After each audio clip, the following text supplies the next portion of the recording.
natural phrases for 5 different situations, so you can sound clearer, friendlier, and more helpful. Sometimes you really do not know. Sometimes you are only a little unsure. Sometimes you need a few seconds to think. And sometimes you can check the answer or help the other person find it. That is why one answer does not fit every situation. I'm Sonja, and my mission is to help you understand real English and feel confident using it in everyday life. Listen to each phrase and its example. Say it with us if you can. If you need more time, simply pause the video. Let's begin with situation 1. You are not completely sure, but you have an idea. I'm not sure, but... This phrase is useful when you want to give a possible answer without pretending that you are certain. For example, what time does the shop close? I'm not sure, but I think it closes at 6. Listen again. I'm not sure, but I think it closes at 6. Phrase 2. I think so, but I'm not certain. Use this when you believe something is true, but you want to be honest about your uncertainty. For example, is Anna coming to dinner? I think so, but I'm not certain. The words, I think so, give a possible yes. The words, but I'm not certain, show that the information may change. As far as I know, this means according to the information I have now. For example, is the meeting still online? As far as I know, it is. Your turn. Complete this sentence. As far as I know. You might say, as far as I know, the train is on time. Good. These first 3 phrases allow you to answer carefully. I'm not sure, but. I think so, but I'm not certain. And as far as I know. Now, situation 2. You need a little time to think. Let me think about that. This is much more natural than becoming silent or saying, I don't know, immediately. For example, which day would be best for you? Let me think about that. Thursday might work. Notice what happens. The phrase gives you a few useful seconds, and then you can add your first idea. That's a good question. People often use this phrase before they think aloud. It does not necessarily mean the question is difficult. For example, why do you want to learn English? That's a good question.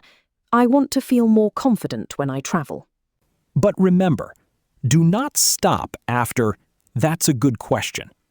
Try to continue with an answer. Phrase 6. I need a moment to think. This is clear and honest. You can use it when the answer matters and you do not want to speak too quickly. For example, would you like to accept the new offer? I need a moment to think. You can also soften it.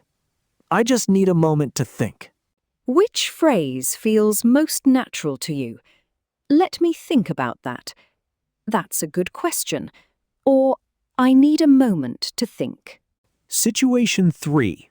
You do not have the information now, but you can check it. I'd have to check. Use this when the answer exists, but you need to look at a calendar, document, website, or message. For example, are you free next Tuesday? I'd have to check my calendar. The contraction I'd means I would. I would have to check. Let me look into that. This means you will investigate or find more information. For example, why was my order delayed? I'm sorry about that. Let me look into it. This phrase sounds especially helpful in customer service or at work because it focuses on the next action. Phrase 9. I'll find out for you. Use this when you are willing to get the answer and give it to the other person later. For example, which platform does the train leave from? I'll find out for you. Compare the 2 answers. I don't know. The conversation stops. I'll find out for you. The conversation moves towards a solution. Quick review. I'd have to check. Let me look into that. And I'll find out for you. All three phrases show that you do not have the answer yet, but you know what to do next. Situation 4. You genuinely do not know, and you cannot promise an answer. Phrase 10. I have no idea. This is informal and stronger than I don't know. Use it with friends, especially when the topic is not serious. For example, where did I put my glasses?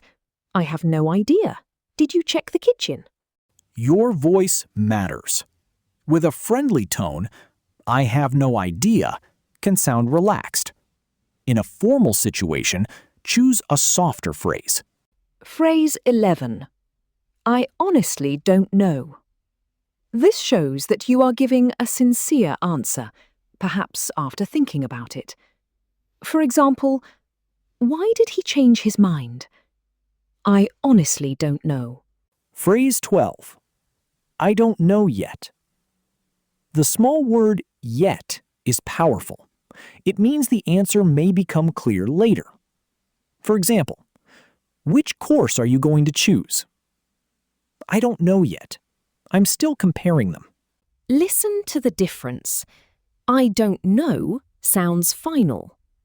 I don't know yet leaves the door open. Now, situation 5. You cannot give the exact answer, but you can still contribute something useful. My best guess is. Use this when you want to make a reasonable estimate. For example, how long will the journey take? My best guess is about 40 minutes. You are clearly saying that this is a guess, not a fact. It could be. This is useful when there are several possible answers. For example, why is the computer so slow? It could be the internet connection. You can offer another possibility too. It could be the internet connection, or the computer may need an update. The best person to ask is, use this when somebody else has better information. For example, do you know when the delivery will arrive? The best person to ask is Maria. She organized it. That answer is useful, even though you do not know the delivery time yourself. Now let's hear several phrases in one natural situation. In this role play, Lucy and Marcus are preparing a small community event. Marcus has many questions, but Lucy does not have every answer yet. Lucy, do you know how many people are coming on Saturday? I'm not sure, but I think about 30 people have registered. Will David bring the extra chairs? As far as I know, he will. I'll send him a message to confirm. Good idea. Which room are we using? I'd have to check the booking email. Let me look into that now. And do we have enough cups for everyone? That's a good question. My best guess is that we have 25, so we may need a few more. Where can we get them? I honestly don't know. The best person to ask is Nina. She bought the other supplies. I'll ask her.